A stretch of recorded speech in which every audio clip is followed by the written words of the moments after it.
je pense qu'on peut commencer le webinaire. Encore une fois, donc pour ceux qui nous rejoignent, donc très content de faire cet atelier avec vous. Et puis il y a un certain nombre de personnes qui nous rejoindront du coup au fur et à mesure.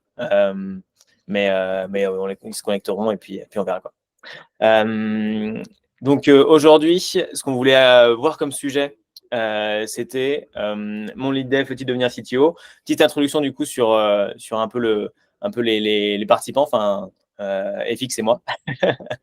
De mon côté, du coup, je suis le fondateur d'une boîte qui s'appelle CoCTO, qui est un collectif de freelance expérimenté en part-time. Donc via lequel on réalise des missions de CTO à temps partagé ou des missions de pré-embauche. Je suis aussi le fondateur d'un média qui s'appelle CTO Decrypt, qui vulgarise le métier du CTO. Donc, vous pouvez le retrouver sur YouTube. Et FX est l'un des CTO avec qui on bosse. Et je spoil un peu ton profil, mais tu pourras en écrire un peu plus tout à l'heure. On le disait un peu, on le teasait un peu sur LinkedIn, mais du coup, tu as notamment été, tu es l'ex-CTO de la présidence de la République, ce qui est quand même pas mal.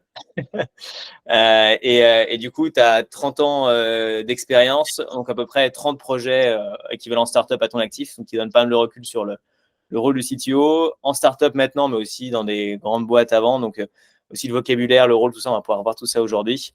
Et ce qui nous donnait envie d'aborder le sujet, du coup, avec vous, c'est que nous, on voit souvent le sujet. Alors, des problèmes de côté justement lead dev CTO, soit en fait des CEO qui se posent la question, mais en fait, ok, là j'ai besoin d'un CTO dans la boîte, est-ce que je peux faire monter ce développeur ou pas, quelles sont les compétences, est-ce qu'il faut que je fasse monter le meilleur dev ou pas, enfin bref, tout ça, et ce qui fait que du coup on défend quand même la mauvaise personne au rôle de CTO, et des CEO qui sont dans des situations un peu compliquées.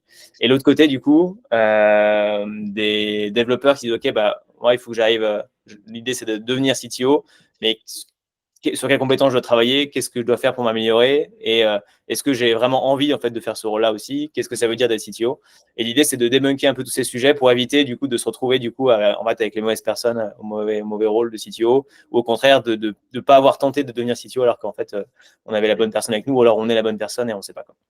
Donc, l'idée, ça va être de débunker ça aujourd'hui. On a jusqu'à 12h30 ensemble. Et on va parler pendant à peu près 45 minutes. Et à la fin, on prendra vos questions. Si vous avez des questions, vous pouvez, au fur et à mesure, pour ne pas les oublier, vous pouvez les noter dans le chat.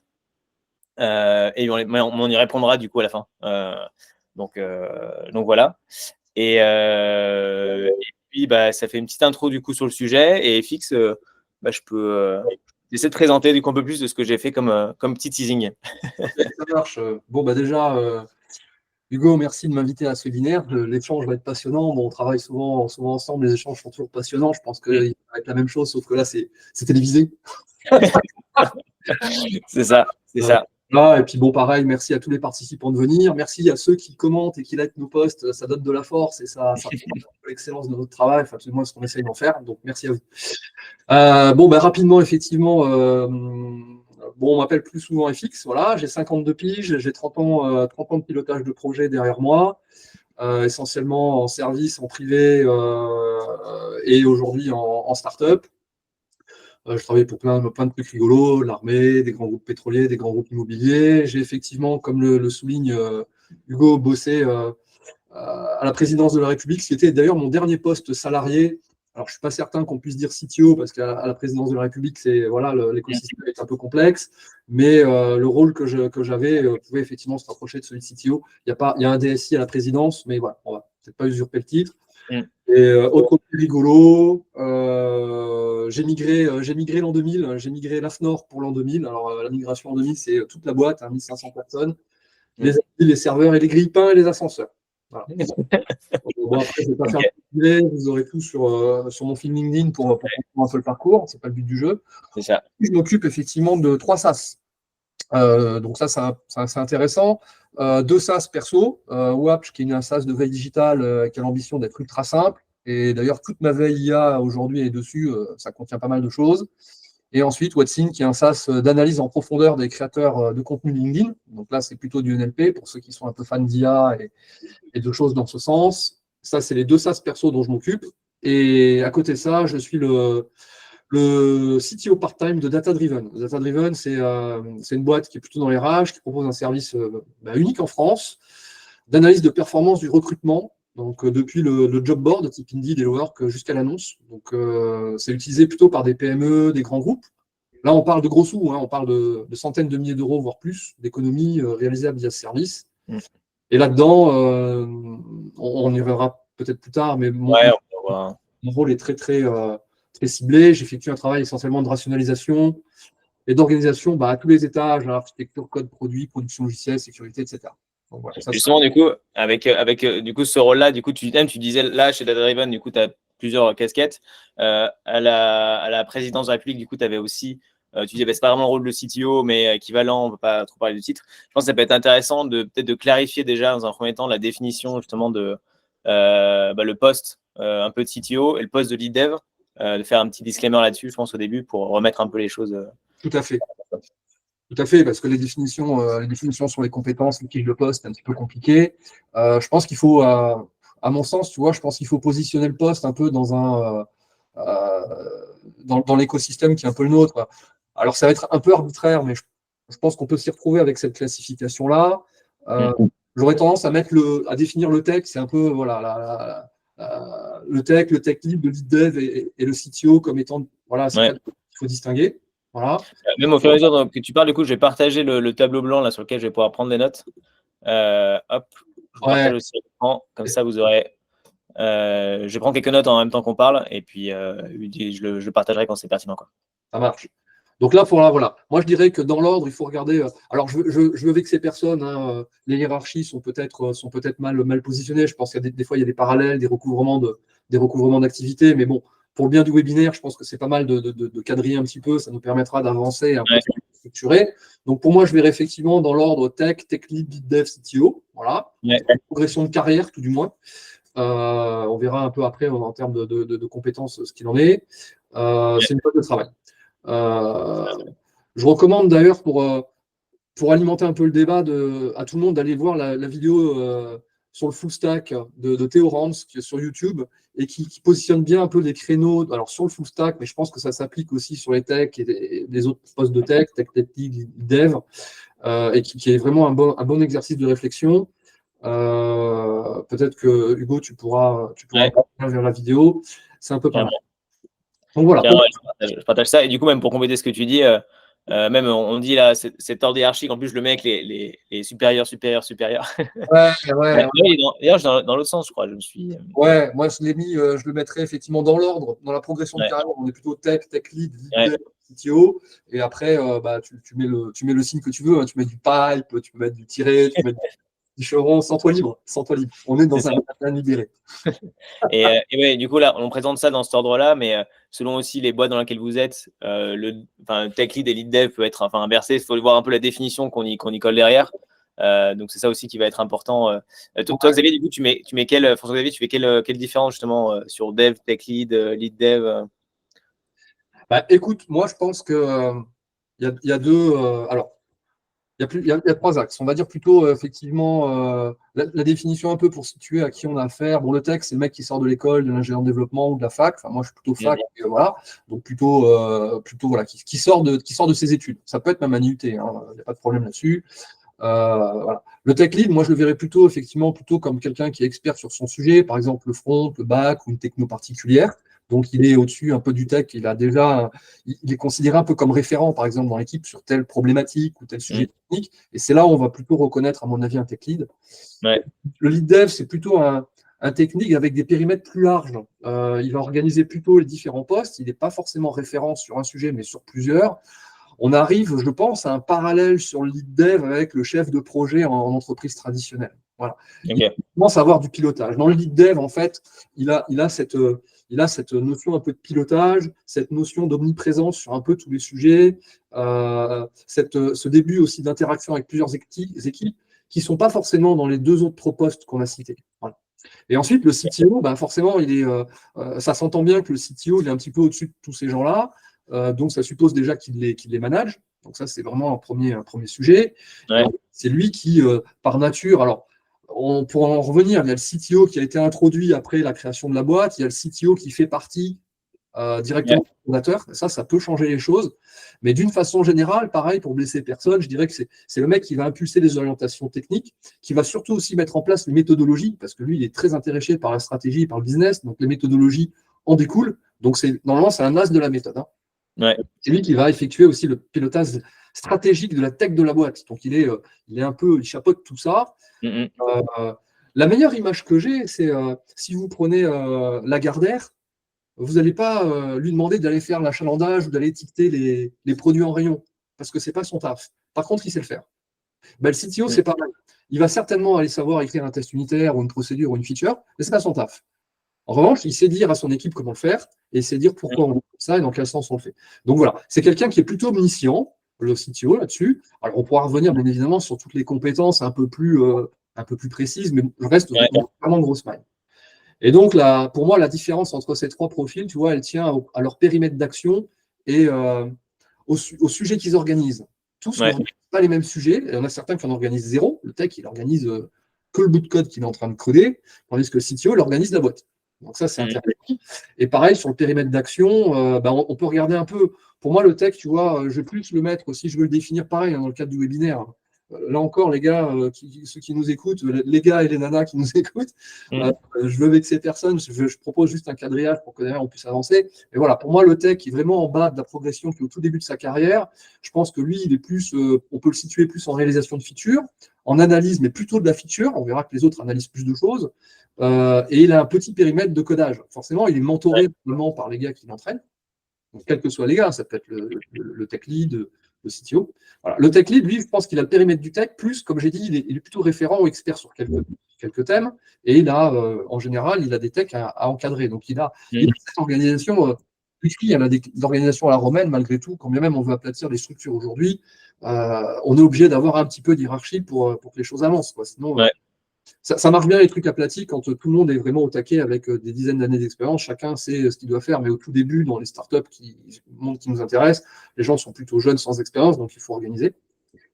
Et ensuite, le CTO, alors sur le tech lead, il y a peut-être un truc qui est intéressant. Il va commencer à avoir des actions de veille et d'investigation dans son package, quoi, dans son périmètre. Il n'est pas que le nez dans le guidon. Il doit quand même un petit peu regarder ce qui se passe autre part. Typiquement, un lead dev, pour moi, un tech lead, ça va être le spécialiste React. Le lead dev, il va savoir être à l'aise en React, en Vue, en Svelte, en Angular. Ce n'est pas l'expert, il n'est pas autant expert, autant pointu que le tech lead. Par contre, il connaît tous ces sujets. Et pour connaître tous ces sujets, il faut qu'il enquête. Et il faut qu'il explique un peu, qu'il fasse des POC, des choses comme ça. Donc ça situe un peu le tech lead, le lead dev, pardon, un peu différemment du tech lead. Donc un peu moins d'expertise et plus de polyvalence. Et le CTO, c'est ce qu'on a dit, c'est le périmètre du tech lead, avec moins d'expertise, mais un champ de connaissances immensément plus vaste et qui est capable de piloter plusieurs projets à la fois, qui a cette logique de manager, bien évidemment, et de stratégie. C'est le big boss de fin de niveau, clairement. Façon de le dire, c'est ça, quoi. Ok. Non, hyper intéressant. Et du coup, je me permets aussi de réagir par rapport à ce que tu disais et mettre en perspective aussi une autre définition du CTO. Tu l'as dit un peu tout à l'heure, mais là, on a la vision un peu évolution jusqu'au rôle de CTO. Quand on commence développeur, on prend du galon, on devient un lead développeur, puis après, on devient CTO. Dans une équipe qui est déjà structurée, il y a l'autre façon, tu parlais déjà un peu au début, c'est quand on lance sa boîte et qu'on est l'un des 2 ou 3 founders et en tant que CTO. Donc, on démarre tout de suite en tant que CTO et un rôle de développeur. Et donc, il y a un gros débat aussi autour de ce rôle-là en mode, est-ce qu'un CTO qui est founder au début, seul développeur, est vraiment CTO ou est-ce qu'il n'a pas encore le niveau? Donc, il y a 2 points de vue qui s'affrontent sur LinkedIn en général. Il faut pas développer là-dessus. Mais ouais, du coup, là, du coup, par défaut, dans ces cas-là, on a l'habitude de dire qu'en tout cas, le CTO, ces personnes-là est CTO parce qu'il y a des parts dans la boîte, il y a forcément le point de vue business assez associé, très fort, etc. Là, l'idée, c'est plutôt de décomposer ce rôle-là en disant dans une équipe, du coup, déjà un peu structurée, comment est-ce qu'on passe les échelons, quoi. Donc, on va plutôt se focus, en cas dans le webinaire, sur cette partie-là, dans une équipe un peu structurée où on est dev et puis on peut passer CTO au fur et à mesure, quoi. Ouais. On reviendra un peu plus tard, si tu veux, sur cette notion. Tu as utilisé un terme qui est, je pense, le meilleur, c'est le rôle de CTO plutôt que et c'est ça qui fait quitter les débats, en fait, sur est-ce que tu es un CTO ou pas un CTO, à mon sens. pourra revenir là-dessus. Par contre, j'aimerais bien revenir, si tu veux bien, sur l'autre point, à mon avis, qui peut distinguer les profils, c'est les capacités d'organisation de chacun. Ouais, carrément. Ça peut être intéressant pour les. Je pense notamment à tous les CEO qui pourraient nous écouter ou nous revoir en replay et qui ne sont pas forcément dans le jargon tech et qui ont leur équipe et qui pour eux, le tech est un tech, comme un médecin est un médecin et un juriste est un juriste. Et on sait que voilà, ces gens-là, ils sont spécialisés. Donc, du coup, j'aurais plutôt effectivement cette approche-là de dire le CEO qui veut essayer de repérer un potentiel CTO dans son équipe, peut-être quelles caractéristiques de chacun de ces techs il peut repérer et dire ah, tiens, ça c'est potentiellement mon bon candidat. Donc voilà, le périmètre qu'on vient de décrire, je pense que c'est une première métrique en fonction de comment il voit ses techs travailler sur quel sujet. Il va se dire tiens, lui, il a un potentiel. Ouais. Je vais quand même rappeler un truc qui est essentiel quand même dans le potentiel du CTO. C'est un leader né. Voilà. On va spoiler un peu le truc, mais pour moi, CTO, il a une âme de leader. Donc déjà, dans le groupe, quelqu'un qui va prendre un peu le lead, potentiellement, on a besoin de cette compétence en tant que CTO. Donc ça, c'est déjà un premier indicateur. Après, en termes de périmètre, on l'a vu. En termes d'organisation, là aussi, je vais prendre des raccourcis. J'espère que je vais blesser personne. C'est un angle. Pour moi, voilà, tous les profils que j'ai cités, tech lead, lead dev, CTO, ils organisent des choses, mais chacun à leur niveau. Alors, à l'école, par exemple, quand on sort de l'école, donc là, je parle pour les techs qui démarrent, il ne faut pas se leurrer, les gars.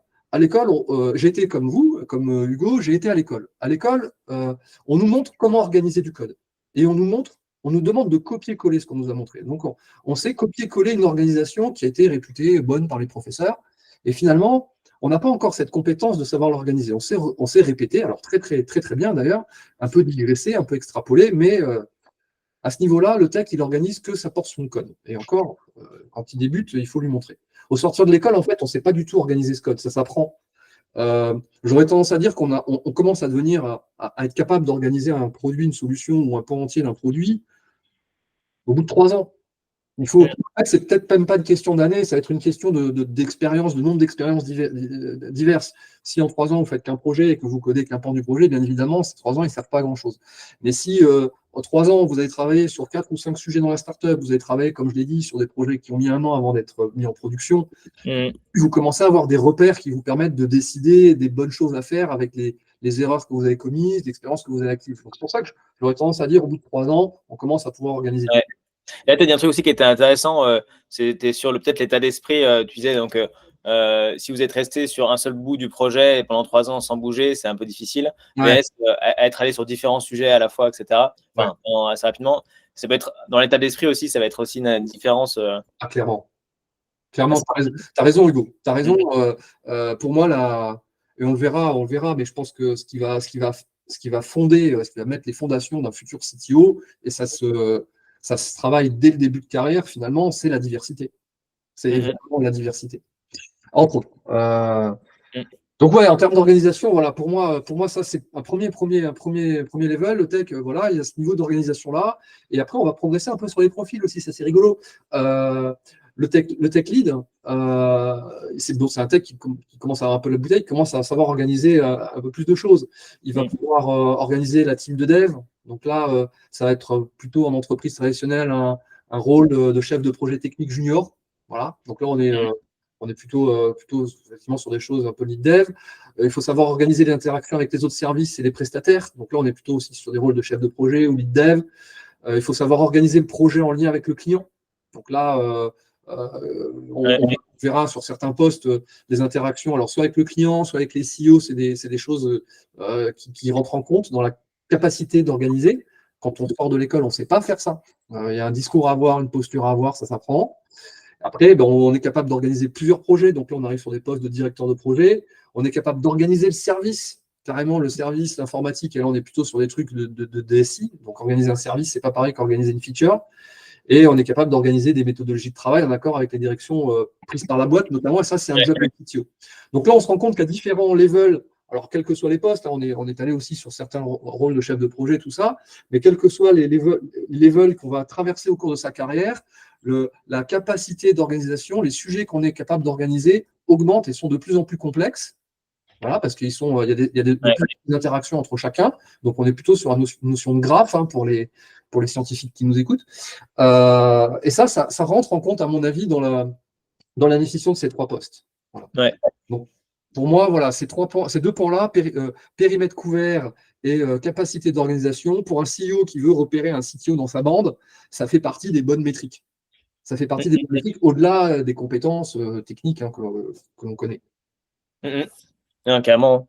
Et du coup, il y a la notion, tu m'avais parlé un peu de ça aussi la dernière fois, mais la notion de full stack, Ouais.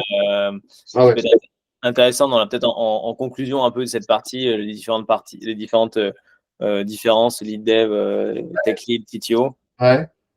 Effectivement, le full stack, c'est la voie, c'est presque la seule voie empruntée en début de carrière pour devenir un CTO. Un CTO, il n'a pas vocation d'être expert, d'être septième dan en tout. En revanche, il doit connaître tout.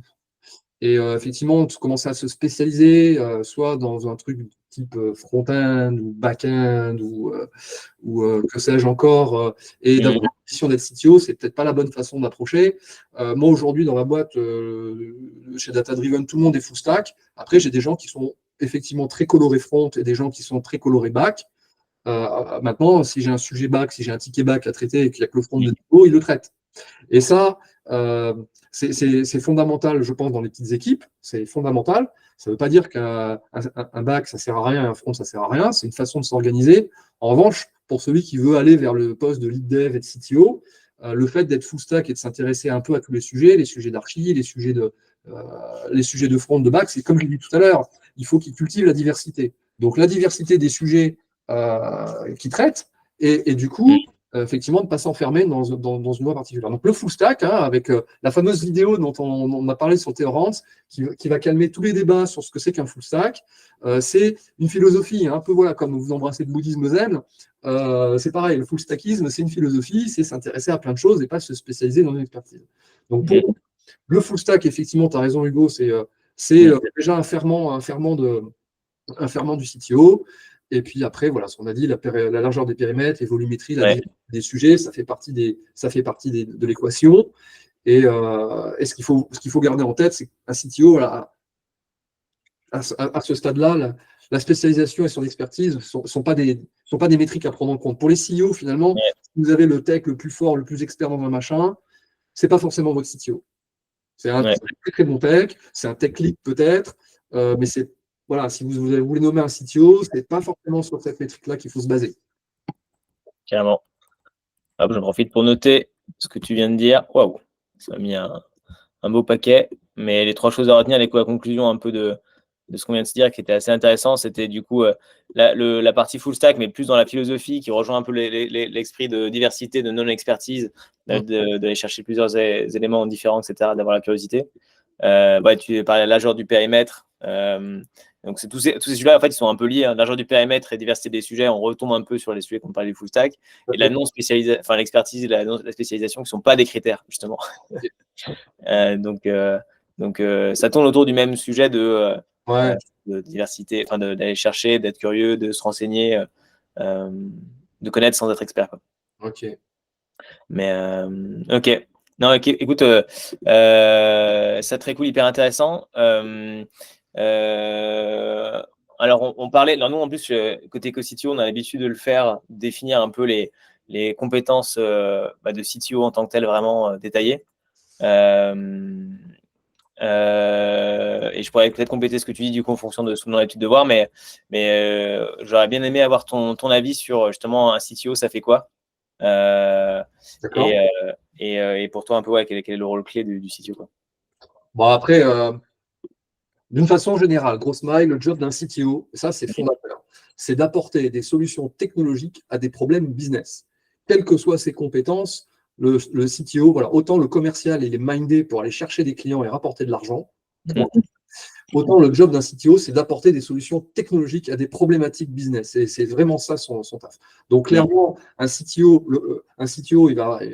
pour faire ça, il aura besoin de plusieurs outils. Il aura besoin de savoir manager. Il aura savoir de piloter un projet, quelle que soit sa méthode. Il aura besoin de faire de l'architecture hard et soft.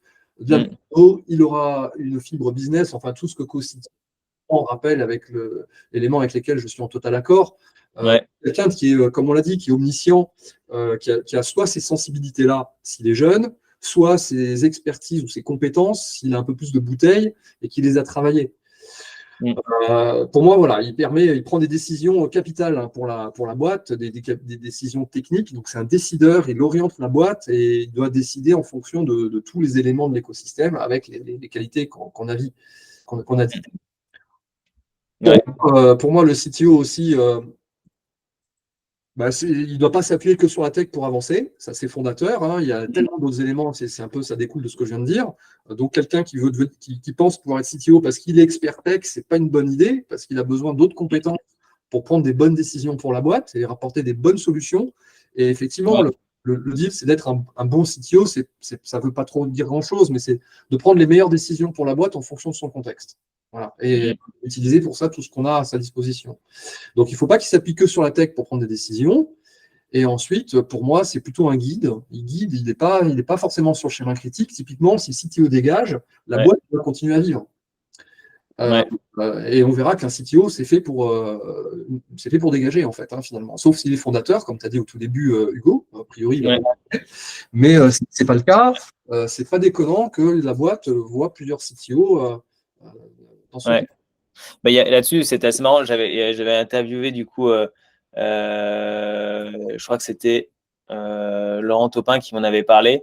Enfin, un autre CTO, l'ex-CTO de Believe, qui parlait du coup, pour le coup du CTO de Conto et qui disait qu'en fait, lui, il se virait aussi. Donc, c'est un CTO associé, mais il se virait tous les 6 mois. Enfin, il se licenciait. En tout cas, il refaisait sa fiche de poste. Il disait, OK, est-ce que je suis la bonne personne pour continuer? Oui, non. Et il était vraiment prêt à se virer si jamais ça arrivait. C'est ça. C'est un petit peu ce qu'on disait tout à l'heure. Bon, je ne sais pas si on peut passer là, mais effectivement, chaque startup a un CTO qui colle pas forcément à une grille, quoi. Elle a le CTO dont elle a besoin au moment de son évolution. Donc, au début, tu as 0 sous, tu as 3 techs, dont 2 stagiaires. Bon, le tech le plus dégourdi de l'ensemble, il va leader un peu le truc et on va le nommer CTO. Il aura le rôle de CTO, en fait. C'est ça qui est important. Tu l'as dit tout à l'heure, tu as cité le rôle de CTO. Et pour moi, c'est fondateur parce qu'on le voit bien. Tu as le CTO de chez Apple ou de chez Google, bien évidemment, qui doit être super balèze. Mais c'est pas celui-là dont on a besoin quand on est en train de créer son SaaS au bout de 3 mois d'existence. On a besoin d'un mec qui va développer le POC, le MVP, même si c'est crado, c'est quick and dirty. Et puis une fois qu'on aura les premiers clients, on va se dire, tiens, ça serait pas mal de faire la solution un peu plus propre. Le tech du départ, il ne sait pas faire une solution un peu plus propre, donc on change, entre guillemets, de leader technologique et on fait le CTO.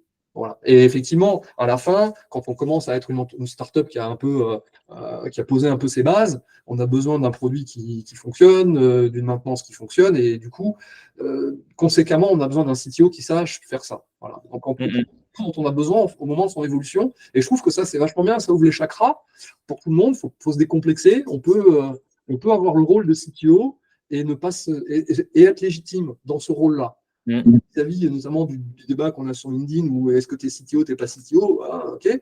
Non, mais j'en ai le rôle dans la boîte parce que pour le moment, c'est ce CTO-là dont elles ont besoin.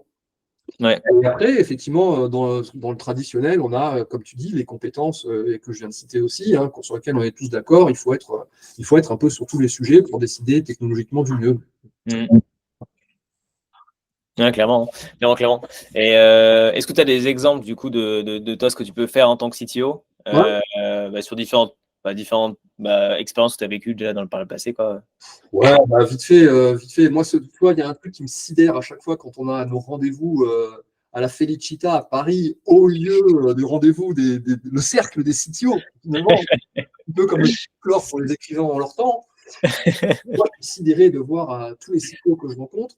Je suis toujours admiratif et je me sens tout petit parce que chaque CTO a gagné des batailles que j'aurais peut-être pas forcément menées et pas forcément gagnées. Et en fait, il y a autant de types de CTO qu'il y a de CTO qui exercent. Alors bon, là, tous ceux que tu as autour de toi, c'est quand même des mecs très musclés, très capés, pour lesquels on peut confier à peu près n'importe quel projet. Mais du coup, chacun intervient un peu comme un médecin va trouver le bon médicament en fonction de la maladie, finalement. Donc, moi, par exemple, ça m'arrive je vais arriver dans une startup, apprécier la situation et donner peut-être une température générale sur l'organisation, la rationalisation de la boîte. Est-ce que c'est OK pour poursuivre, pour scaler? Ça peut être un premier travail que je peux faire en tant que CTO, donc je ne suis pas du tout opérationnel, et mettre des précaux. Et après, ou pas travailler dans cette startup-là, ce que je fais aujourd'hui, par exemple, chez Télécom. On peut aussi arriver dans un contexte et mettre une méthode adaptée. Alors là, pareil, le CTO, il est capable de choisir la méthode adaptée aux gens qui constituent l'équipe et non pas de tout mettre à plat pour dire vous ferez du Scrum ou vous ferez du Kanban ou vous ferez du prédictif. Parce que c'est ça qu'il maîtrise, il faut qu'il sache composer une méthode en fonction des contextes, des bonnes pratiques. Donc ça, par exemple, c'est des choses que je fais.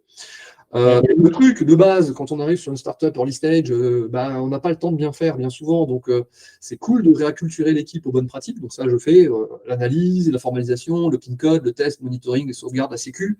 C'est des choses de base que l'on ne fait pas forcément dans une startup dès le début, mais il faut acculturer les équipes. Si jamais la startup est appelée à scaler, ce que je vous souhaite, elle devra passer par ces éléments-là.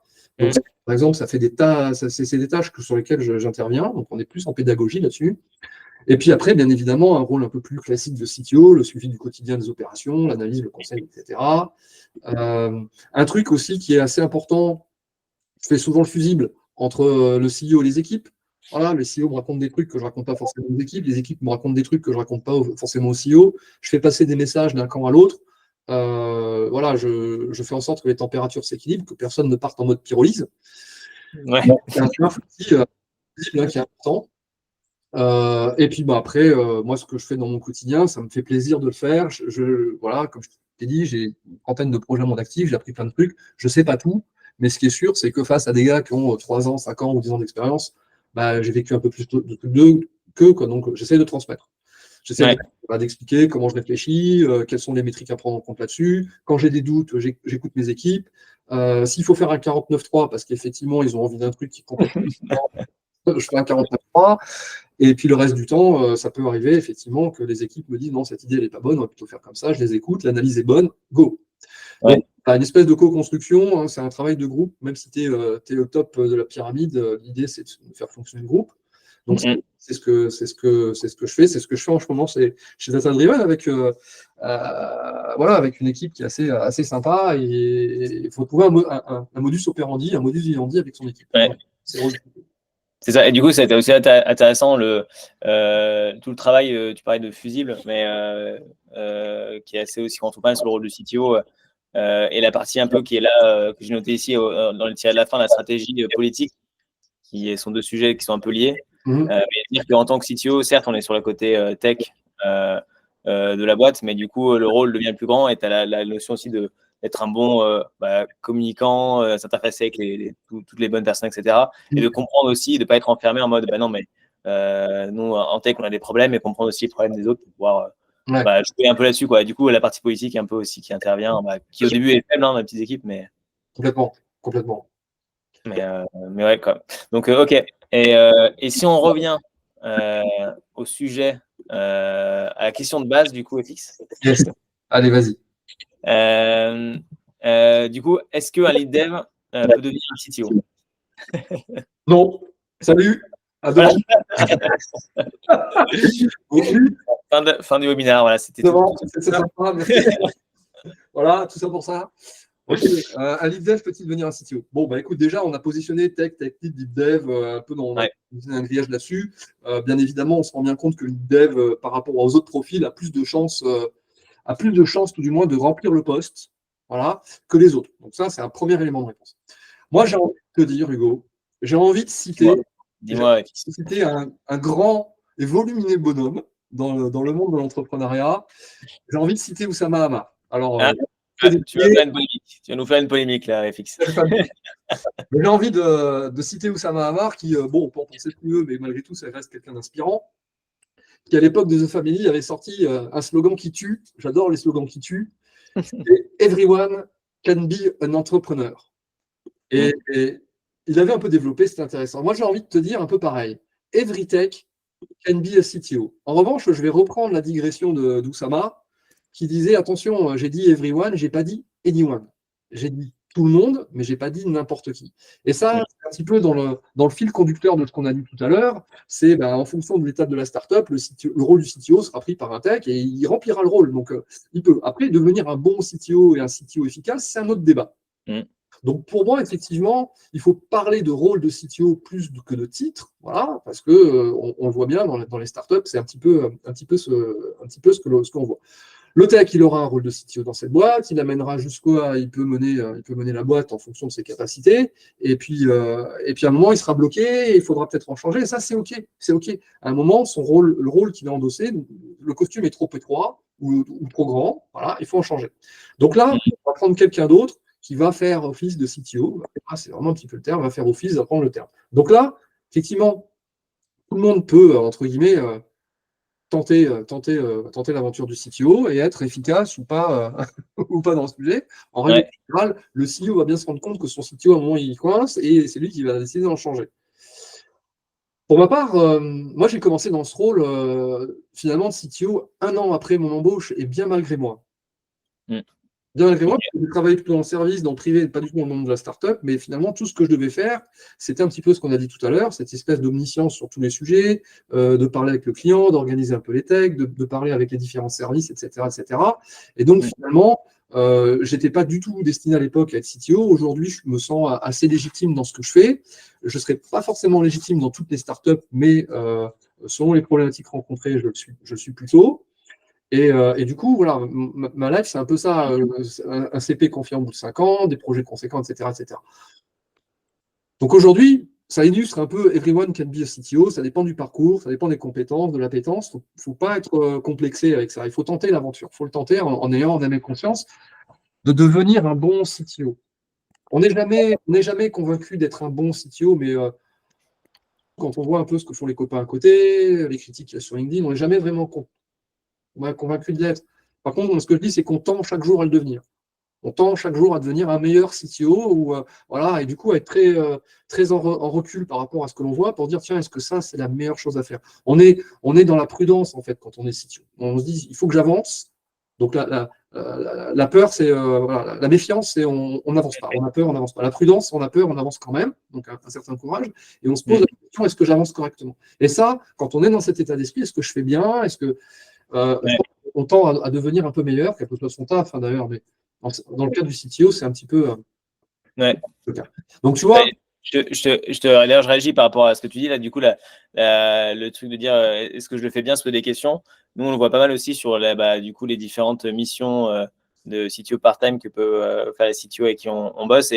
Et c'est un truc qu'on va vraiment beaucoup rechercher à force de faire. On a un peu des red flags qu'on voit sur les CTO avec qui on aime bien bosser. Et souvent, il y a le truc de se remettre en question, aller chercher de l'aide quand il y a besoin, même si on a beaucoup d'expérience. Et de aller remise en question, etc. Et du coup, ça, c'est un truc qui à chaque fois est excellent parce que il y a toujours des moments où on a la tête dans le guidon, il faut arriver à en sortir un petit peu et avoir l'humilité de le dire, ok, là, je suis pas le plus fort, et ça fait une grosse différence aussi dans le profil. Et ça fait super du bien quand tout d'un coup, tu arrives au constat, putain, j'y arrive pas, et de trouver la bonne personne qui va t'aider, tu la trouves, elle t'aide, tu grandis.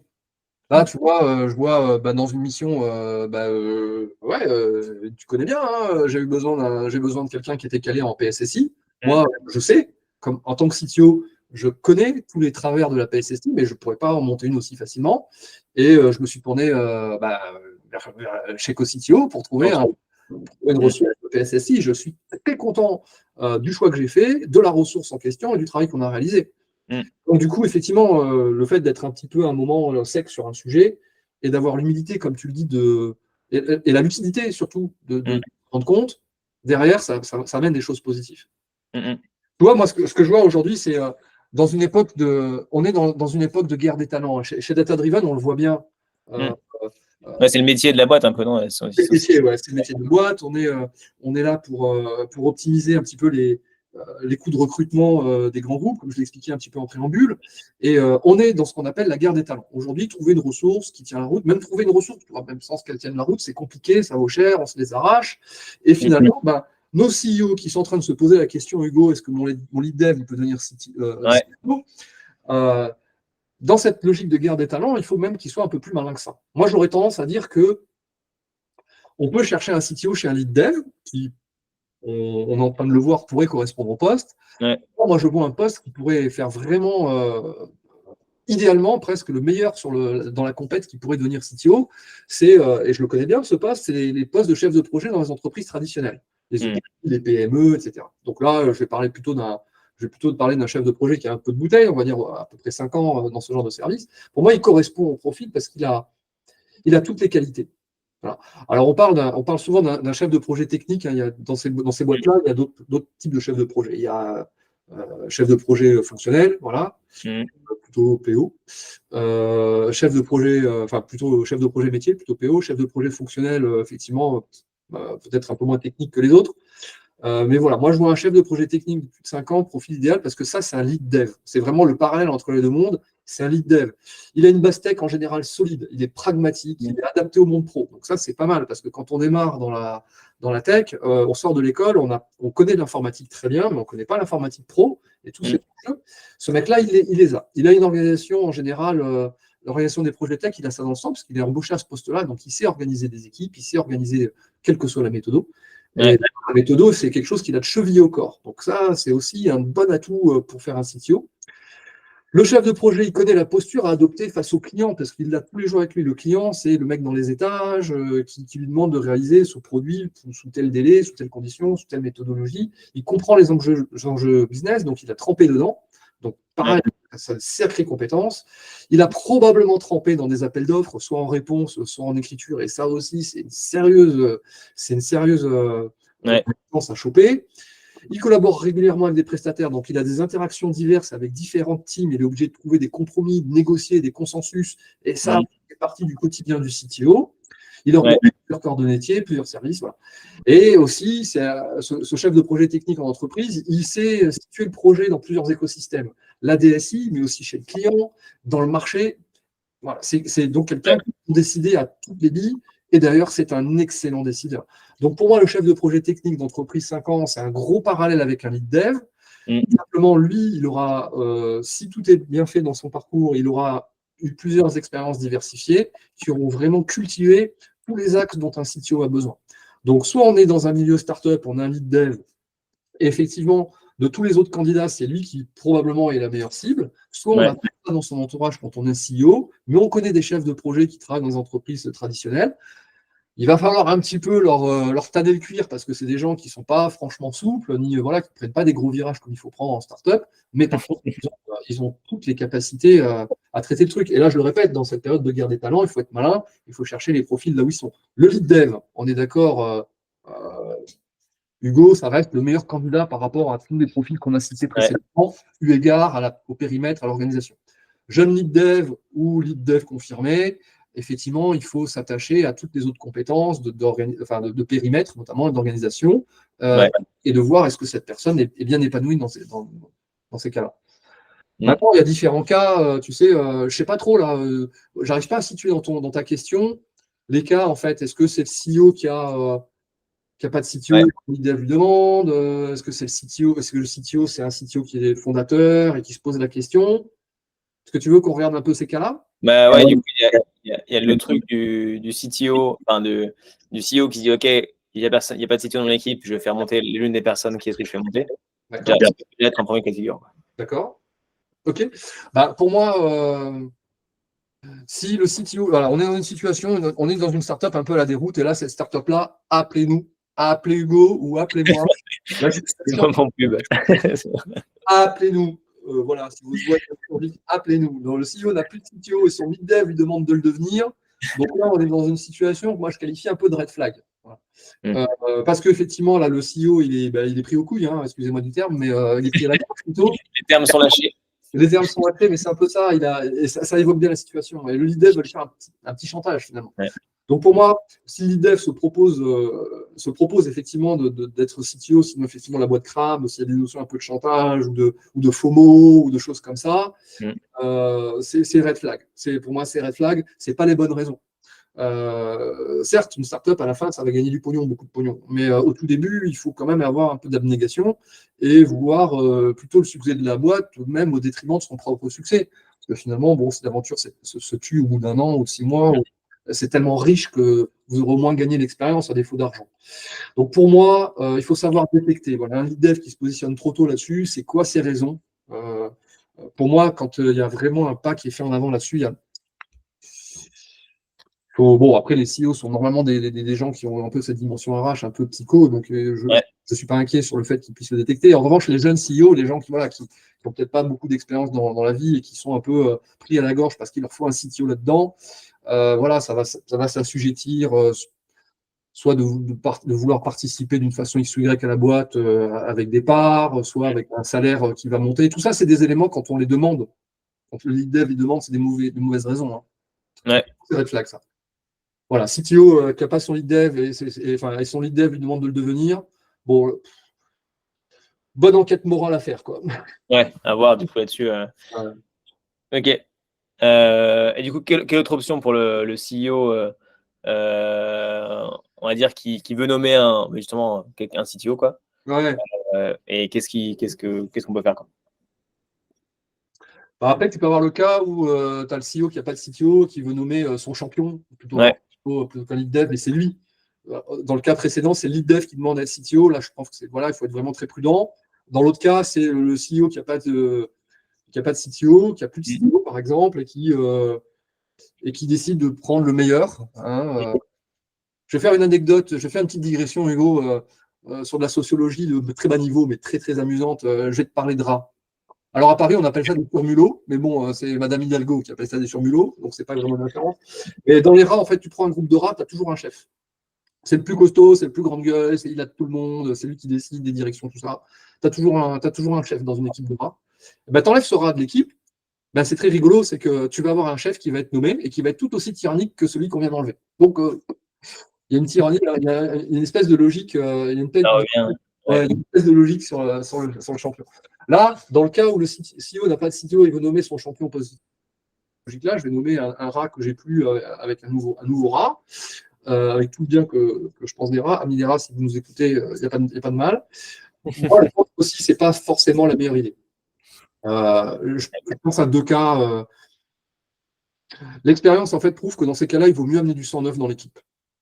Voilà. En fait, surtout, amener du sang neuf dans l'équipe à ce moment-là, c'est une meilleure décision que d'utiliser le sang qui a un peu tourné. Voilà, on est sur 6 mois, 1 mois, 1 an de cette équipe, et là-dedans, j'extrais le champion et je le mets CTO. C'est moins bon que de ramener du sang neuf. Donc déjà, c'est pas forcément la meilleure idée. Ensuite, d'un autre côté, et ça, je l'ai vécu, mais plusieurs fois, l'expérience prouve aussi qu'un chef promu, toi, tu prends un groupe sans chef et tu promeus le chef, un peu comme les rats dont je t'ai parlé tout à l'heure.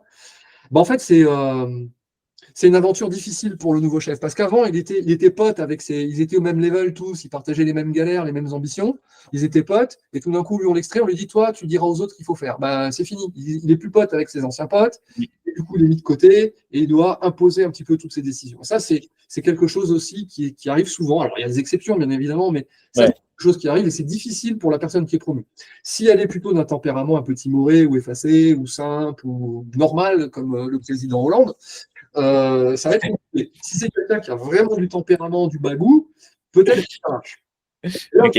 C'est pas. Ça fait 2 cas où finalement mettre le lead dev à la place de CTO peut s'interroger. Alors après, tu as un autre cas, c'est tu as le CTO qui dit bon, j'en ai marre, je veux aller à Bali, je fais mon musique, j'en ai marre, je veux nommer mon remplaçant.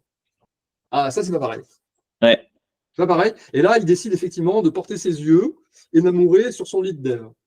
Alors, c'est intéressant parce que le lead dev, il est historique, il connaît la boîte. Si c'est le cas, c'est intéressant. S'il a des bonnes valeurs, comme on a dit tout à l'heure, et qu'il partage un peu l'ambition de la société pour faire monter la boîte, ça devient intéressant. C'est intéressant aussi si ce lead dev il est d'une nature curieuse, parce qu'on aura besoin de ça. Il ne faut plus qu'il s'asseye sur ses acquis, il faut qu'il aille chercher d'autres choses. Donc là, c'est intéressant. Et effectivement, il faut qu'il vérifie que le lead dev, à ce moment-là, il ait des aptitudes organisationnelles, un potentiel d'organisation un peu plus grand, puisque c'est ce qu'on va lui demander. Donc là, dans ce cas-là, quand le CTO veut nommer son lead dev en tant que CTO, parce que lui veut partir, là, ça commence à devenir une bonne option. Avec toutes les précautions avec toutes les précautions que l'on veut. Ouais, qu'il faut regarder, quoi. Et là, du coup, on a parcouru un peu justement le parcours un peu dev, lead dev, enfin tech lead dev, CTO, un peu la définition de CTO, un peu les quelques green et red flags, du coup, justement pour dans les équipes qui faire monter, etc. Je pense que mais là, il nous reste en plus un peu moins de 10 minutes, donc on peut passer un peu une phase de questions-réponses. Est-ce que avant de passer là-dessus, FX, tu veux conclure sur une petite phrase Bon, le sujet? Bon, pour moi, je dirais que dans ces cas-là, dans les cas qu'on a vu, effectivement, un lead dev, ça peut faire office de CTO par rapport à tous les autres profils. Ça peut être un jeune lead dev, mais dans ces cas-là, il faut être bien conscient de l'accompagner. Quand les cas sont un peu critiques, moi, je pense qu'il faut plutôt partir sur du mentoring. Ça me paraît une bonne idée. On a un lead dev potentiel. Là-dessus, faites intervenir un CTO qui a un peu de bouteille et qui va tout doucement mettre le lead dev sur la bonne route. C'est une très bonne idée parce que sur quelques mois, on peut y arriver. Le mentor, le CTO mentor va transmettre les bonnes pratiques au lead dev, donc ça, c'est pas mal. Il va lui expliquer son expérience, il va le guider dans ses objectifs à partir de sa propre expérience. Donc, il est en train de le former. Il est rassurant pour tout le monde parce que le CTO mentor, il est CTO quand même à la base. Donc, il peut aussi aider la boîte à se construire au moment où il fait le mentoring. Ça, c'est intéressant. Et puis, il ne coûte pas cher parce que finalement, il va rester le temps qu'il va rester, quelques mois peut-être. Il n'est en général pas payé à plein temps. Et par contre, il fait gagner un temps précieux à la boîte. N'oubliez pas qu'un CTO expert, c'est pas l'argent qui coûte, c'est pas tant le problème, c'est que une décision va peut-être faire gagner 3 mois à la boîte, là où un tech normal va prendre un an. Voilà, la décision, le CTO va prendre une décision qui fait gagner 3 mois à la boîte, et ça, c'est énorme. Donc pour moi, en conclusion, oui, le lead dev peut faire office de CTO, mais il faut être vigilant quant à ses valeurs et quant à la nature de sa nomination. Et pour l'aider, appelez des seniors, consommez du part-time, et aidez-le sur le chemin. Ça me semble être une voie assez sage. Ouais, je sais ce que vous voulez, nous, on fait chez CoCTO, mais peu importe si vous avez dans votre réseau, dans l'entourage, qui peut le faire aussi, ça peut être aussi une solution, mais ça peut être cool. Et écoute, très cool un peu ces retours. Il nous reste 5 minutes officielles en tout cas, après on pourra peut-être un peu prolonger si besoin, mais preneur du coup de vos questions, soit dans le chat, soit en activant votre micro, et puis voilà quoi. C'est parti. C'est ça.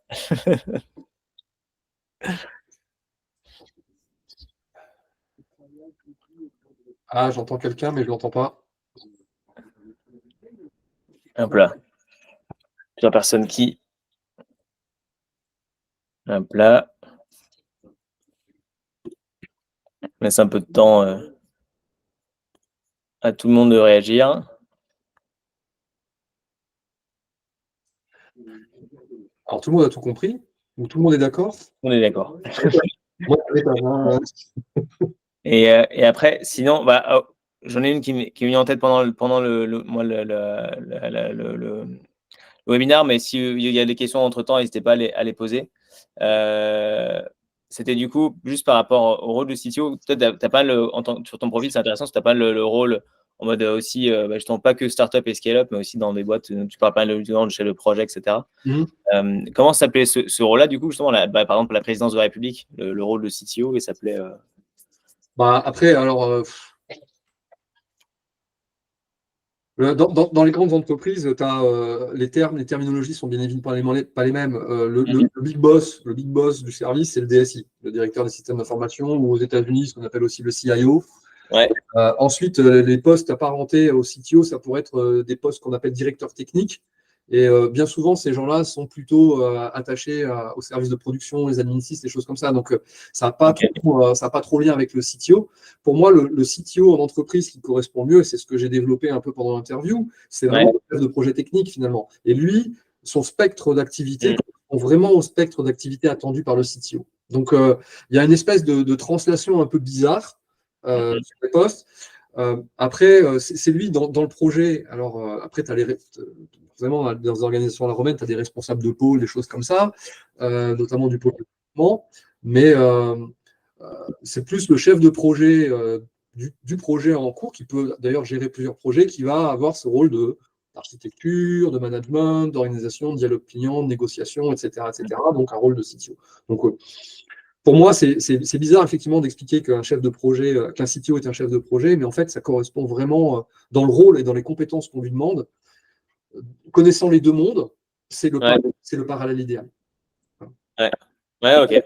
Il y a du coup Bruno Cartier qui posait une question dans le chat qui n'est pas forcément, donc je cite pas forcément lié au thème, mais à quand une prochaine conférence du coup sur des points précis sur le rôle de CTO, du genre méthode d'organisation de travail, agile, lean, externe, extrême, etc. Donc ça c'est une bonne question. on prend le sujet. Et c'est intéressant du coup que tu dises, toi, du coup, c'est marrant parce que tu as dit, le sujet du CTO, du coup, ce qui peut être intéressant, c'est les méthodes d'organisation.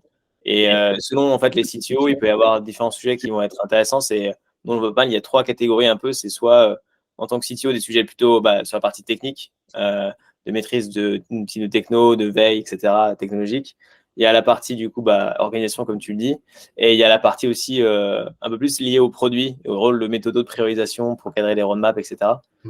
Nous, on sait pas mal de ça, donc c'est intéressant que, en cas de ton point de vue, soit plutôt sur l'organisation, du coup, enfin, la question sur l'organisation, quoi. Mais carrément, on prend le point, et écoute, le prochain webinaire, il sera là-dessus, j'annonce. Oh là là. Non, j'en sais rien. Je suis emballé. Trop bien. Donc, carrément. Ouais, les genres de méthodes d'organisation. Par exemple, moi, si je fais un parallèle quand même sur cette question-là, parce que c'est intéressant. Alors, des points précis du rôle de CTO, du genre méthode d'organisation du travail. Un CTO qui arrive avec la méthode dogmatique ayatollahesque, typiquement la guéguerre agile, prédictif, faut arrêter, les gars. Faut arrêter. L'agile, c'est un état d'esprit. Aujourd'hui, moi, je fais ni Scrum, ni Kanban, ni Quack, ni Caisse. Je suis plutôt issu d'une culture prédictive et je ne fais pas de prédictif non plus. Donc aujourd'hui, l'idée, c'est de fabriquer un produit qui soit maintenable, qui soit scalable, évolutif. Et donc, chacun a ses recettes pour réussir à faire ça. Et surtout, chacun devra adapter ce qu'il sait faire à la capacité d'absorber ces idées-là par les gens en face. Si votre team, elle est chevillée au corps sur du Scrum et que vous voulez faire du prédictif, alors dans une startup, le prédictif, ça n'a pas vraiment de sens, mais elle est chevillée à du Scrum et que vous voulez faire du Kanban, les gars, vous êtes CTO, vous devez savoir faire du Kanban.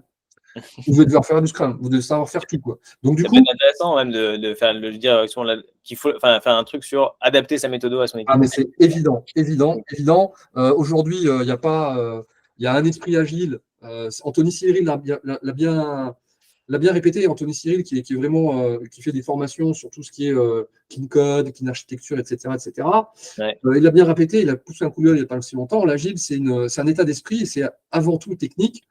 C'est des principes qui permettent de délivrer rapidement une application sans la faire tomber. Je schématise très vite. Et du coup, c'est pas une question de méthodologie, de j'appartiens à telle église, protestante, orthodoxe, machin, etc. L'objectif, c'est de réaliser rapidement des applications sans qu'elles cassent et d'avoir des techniques pour ça. Et la méthodo, c'est pareil. Si les gars en face, vous vous rendez compte qu'il y a un gars qui a une telle aptitude pour tester des choses, une autre qui a telle aptitude pour formaliser, et une autre personne qui est plutôt très adaptée pour réaliser avec une certaine architecture, vous allez fabriquer un agencement entre ces personnes-là, des points de rencontre, des points de validation, et ça va être votre méthode. Moi, aujourd'hui, j'ai dû inventer, je ne sais pas, 2 ou 3 méthodes différentes selon les projets sur lesquels j'étais. Parce que des gens pouvaient écouter un truc très formalisé et d'autres non. D'autres pouvaient écouter des mini-itérations et d'autres non. Et là, il faut piocher. Il faut piocher dans ce que vous avez compris des autres méthodes pour fabriquer la vôtre. Aujourd'hui, quelqu'un qui me dit, moi, je suis CTO et j'impose à mes mecs du Scrum ou du je ne sais quoi, c'est con parce que, un petit peu comme Bruce Lee qui adaptait un petit peu sa méthode de combat à l'adversaire qu'il avait en face, le jour où vous avez un problème, votre méthodo ne répond pas, vous êtes marron. C'est l'adaptation du combat, c'est mal. Et du coup, pour là-dessus, quand on arrive un peu à la fin du temps qu'on s'était imparti, déjà merci à tous de nous avoir suivis. S'il y en a qui veulent, on peut continuer un peu les échanges pendant 5 minutes, on peut dire. Et sinon, de manière générale, du coup, le webinaire a été enregistré, donc il sera disponible sur la chaîne CTO Decrypt, la chaîne YouTube CTO Decrypt. Valentin a vient de mettre le lien dans le chat, donc vous pouvez le retrouver ici. Et sinon, du coup, comme je disais tout à l'heure, merci à tous de nous avoir suivis. Et puis nous, on reste dispo pendant 5 minutes avec FX pour vos questions.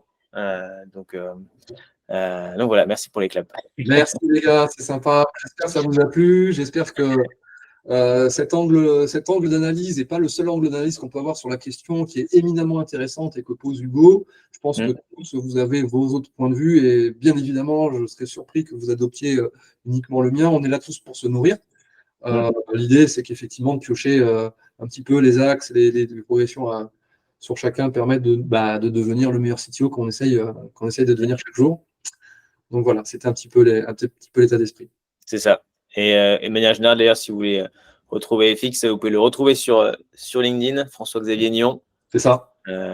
Et moi aussi, du coup, oui. Hugo CTO, forcément. Mais, donc, on est là. Et puis on publie pas mal de trucs à droite, à gauche, plus ou moins intéressants selon les points de vue, du coup. Mais à vous de vous faire le vôtre. Donc, on vous laisse, on vous laisse regarder. Ça aurait été très intéressant. Je vois que Laurent est l'immense Laurent Topin est parmi nous. Laurent, si tu nous écoutes. Ouais, je vous entends. Salut FX. Salut Hugo. Trop content de te voir là. T'as pas une idée, toi, un peu sur le sujet, ou une précision peut-être à nous, ou un truc dérangeant même à nous demander? C'est-à-dire que je suis super d'accord avec tout ce que tu as dit, donc du coup, j'aurais pas dit mieux. Et en plus, surtout, je sais pas si tu as vu, j'ai mis les pouces vers le haut quand tu parlais des méthodes, de l'agilité, etc. Y a pas de, je suis complètement d'accord avec toi, parce que pour l'avoir testé et vécu en direct, quand l'agilité est arrivée, tout le monde y a crié au miracle. On a fait venir de l'agilité, nous, dans Believe, ça a tout pété la capacité à pouvoir produire.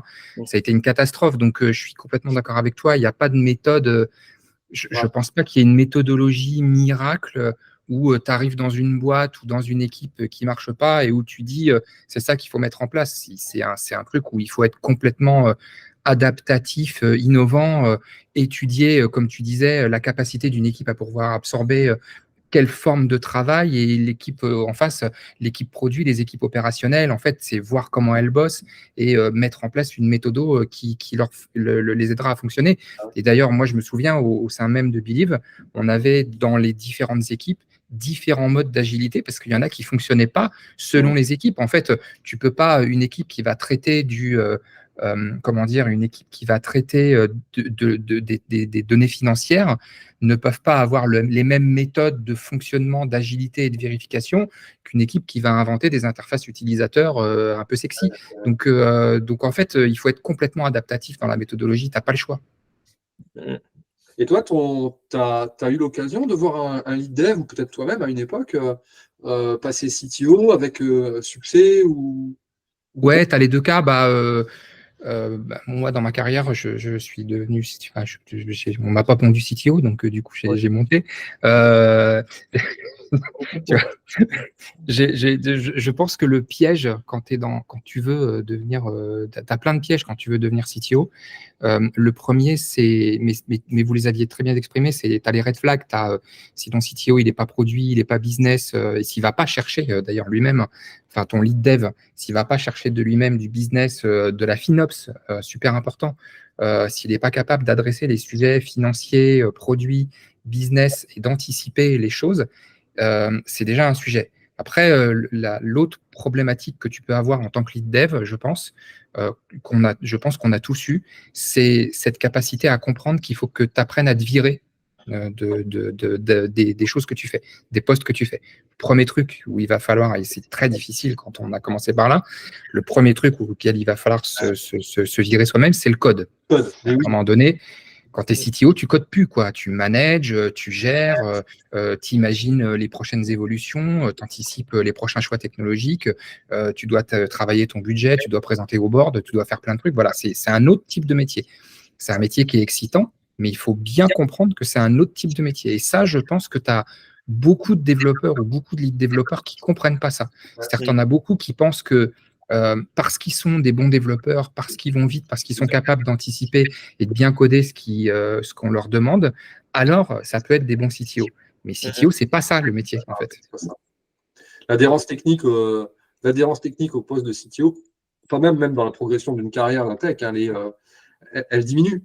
Tech, effectivement, tu codes. Tech lead, ben oui, encore, tu codes beaucoup. Maintenant, lead dev, déjà, tu commences à un peu moins coder.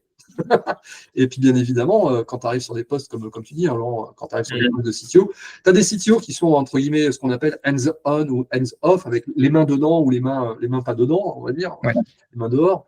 Peut-être qu'effectivement, alors pour décomplexer certaines personnes qui nous écoutent. Au tout début, vous êtes tech, vous avez le rôle de CTO, bien évidemment, vous êtes deux. Là, à ce moment-là, le CTO va coder, mais c'est pas sa vocation. Comme dit Laurent, c'est pas sa vocation. Au tout début, on fait avec ce qu'on a. Mais comme on a dit, c'est un rôle qu'on endosse plutôt qu'un titre qu'on a. Et effectivement, Laurent, là, quand tu cites ça, quand tu cites ce fait que le CTO ne code plus, on est sur des boîtes qui ont déjà. Voilà. Oui, bien sûr. Enfin, là, c'est d'expérience. Et ça peut répondre à une des questions de Bruno Cartier. Qui propose de faire intervenir un CTO à plein temps parce qu'on est à la demande. Juste pour l'historique, Bruno, je ne sais pas si vous nous connaissez, mais moi, par exemple, j'ai été le CTO du groupe Believe pendant 16 ans, que j'ai fait co-créer et que j'ai fait évoluer jusqu'à 1800 personnes. Et dans l'équipe tech, on était 350. Donc, c'est des sujets que je maîtrise bien, d'avoir vu la scalabilité, les problématiques que ça a pu engendrer avec cette équipe-là et tout. Donc on connaît pas mal ces sujets-là. Il y a un autre truc que j'ai vu, que je peux échanger avec vous, qui était assez rigolo à propos de devs, c'est que moi, j'ai vu des devs qui étaient très bons, qui se sont dit, tiens, il faut que j'évolue. Je vais évoluer lead dev, peut-être un peu au-dessus, tu vois, architecte, CTO, peut-être dans une boîte, etc. Bref. Donc, ils ont évolué lead dev. Et puis, au bout d'un an, ils sont revenus me voir en me disant non, mais en fait, c'est pas rigolo. Je fais du management, je gère des projets, j'ai plus le temps de coder. Ouais. Ouais, petit à petit, c'est un petit peu quand tu fais du management, c'est un autre métier, quoi. Et donc, j'en ai eu deux. Moi, ça m'est arrivé. J'en ai eu deux qui m'ont dit, mais je préfère redevenir dev. Ça m'intéresse pas en fait ce métier-là. Tu sais, moi, ce que je dis à mes techs qui effectivement sont un peu dans cette ambivalence, voudraient faire soit du code un peu pointu ou effectivement mélanger un poste de lead dev avec du code, par exemple, comme tu dis. Moi, ce que je leur dis, c'est ce que j'ai toujours fait en fait dans ma vie, c'est qu'il y a l'aspect professionnel où là, je fais le job pour lequel on me demande de travailler, mais chez moi, je code. Moi, ça fait 30 ans que je code. Toi, Watson, WAP, c'est des sujets, c'est des SaaS. Je code. Moi, si je veux me faire plaisir, je code des trucs pour moi. Et d'ailleurs, maintenant, c'est devenu un peu une religion. Je code plus pour les autres.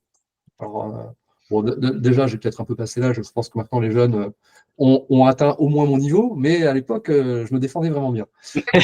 Aujourd'hui, pour me faire plaisir, voilà, je code mes trucs dans mon coin et derrière, je fais de la gestion, du management, ce qui est vraiment pas mal parce que quand je vais tester des trucs, et ça aussi, on l'a peut-être pas souligné dans le webinaire, le CTO, il a cette notion de veille, il doit tester des trucs. Donc, c'est très bien de les tester à titre perso pour dire, tiens, est-ce que ça me fait plaisir de tester là, en ce moment, il y a un truc qui me fait délirer, c'est les bases vectorielles. C'est nouveau, ça apparaît dans le paysage, c'est très rigolo. Qu'est-ce qu'on va faire avec ce truc-là? Moi, j'ai déjà codé des trucs en Mongo, c'est rigolo. J'ai codé des trucs en Elastic, c'est rigolo. Donc, c'est des trucs rigolos, mais quand je viens dans le bureau, dans ma boîte, dans la startup ou quoi, je connais le sujet. Je connais même peut-être mieux le sujet que mes techs. Alors, c'est marrant, moi, ça me lève deux trucs de discussion. Il y a un des red flags, je pense, quand tu es CTO ou lead d'ailleurs, ou manager d'une façon générale. Et c'est ce que tu disais justement, c'est cette capacité à pouvoir engager des personnes qui sont meilleures que toi. En fait, ça, c'est le truc le plus important. Tu as beaucoup de devs qui ont un ego. Moi, j'ai vu des managers avoir un ego tel qu'ils essayaient d'embaucher des gens qui allaient forcément être moins bons qu'eux, parce que sinon, ils avaient peur de se faire piquer leur place. Et donc, tu as un vrai sujet de faire comprendre à ces personnes-là que quand tu es manager, on ne te juge pas sur ta capacité à être capable de faire à la place des autres, on te juge sur la capacité à aller chercher des gens bien meilleurs que toi et à les faire bosser ensemble. Ça, c'est super important comme truc. Et ce sujet-là, je l'ai déjà rencontré, c'est-à-dire j'ai déjà vu moi, un de mes anciens gars qui gérait l'infrastructure, j'ai dû le sortir parce qu'il avait généré une guerre avec d'autres équipes, parce qu'il avait peur que quelqu'un lui prenne sa place.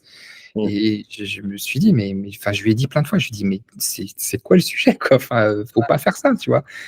Et au contraire. Et pour le deuxième truc dont tu parlais, j'ai eu la chance de pouvoir dîner avec Werner Vogels, le boss d'AWS, le CTO d'AWS.